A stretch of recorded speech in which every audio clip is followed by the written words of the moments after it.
चारों जुग प्रताप तुम्हारा है प्रसिद्ध जगत उजियारा। चारों युग में हनुमान जी के ही प्रताप से जगत में उजियारा है। हनुमान को छोड़कर और किसी देवी देवता में चित धरने की कोई आवश्यकता नहीं है, क्योंकि आज भी हनुमान जी हमारे बीच इस धरती पर सशरीर मौजूद हैं। हनुमान इस कलयुग में सबसे ज्यादा जागृत और साक्षात है।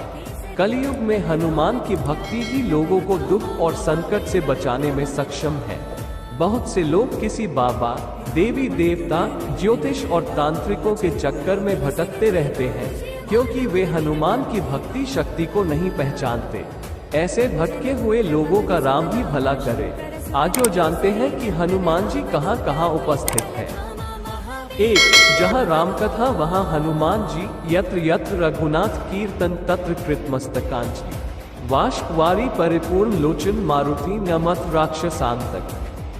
अर्थात कलयुग में जहाँ जहाँ भगवान श्री राम की कथा कीर्तन इत्यादि होते हैं, वहाँ हनुमान जी गुप्त रूप से विराजमान रहते हैं। सीता जी के वचनों के अनुसार अजर अमर गुण निधि सुत हो, करहु बहुत रघुनायक छो।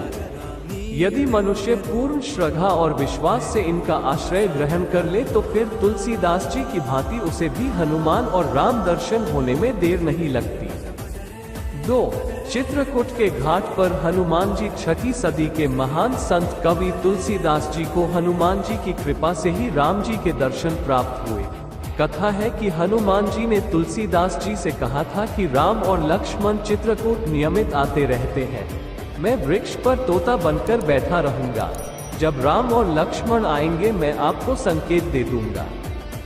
हनुमान जी की आज्ञा के अनुसार तुलसीदास जी चित्रकूट घाट पर बैठ गए और सभी आने जाने वालों को चंदन लगाने लगे। राम और लक्ष्मण जब आए तो हनुमान जी गाने लगे, चित्रकूट के घाट पे भई संतन के भीर, तुलसीदास चंदन घिसे तिलक देत रघुबीर।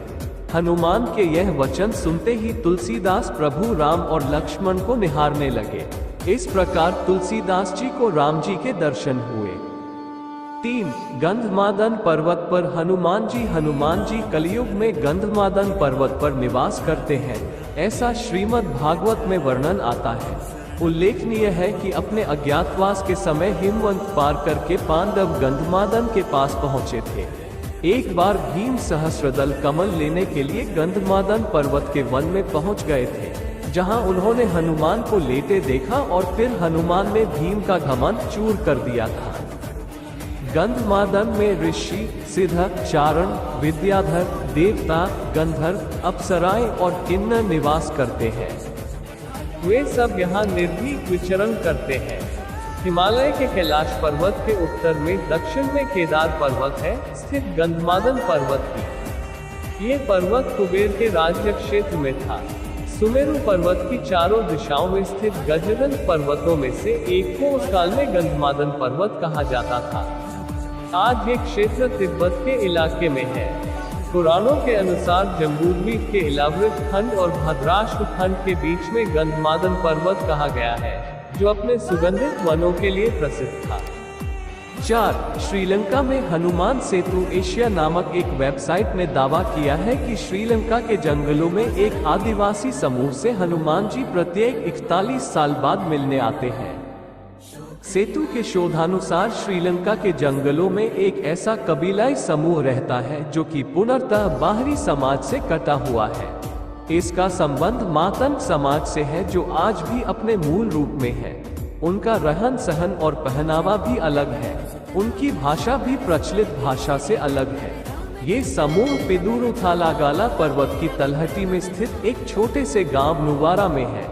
हालांकि इस वेबसाइट के दावे में सच्चाई नजर नहीं आती।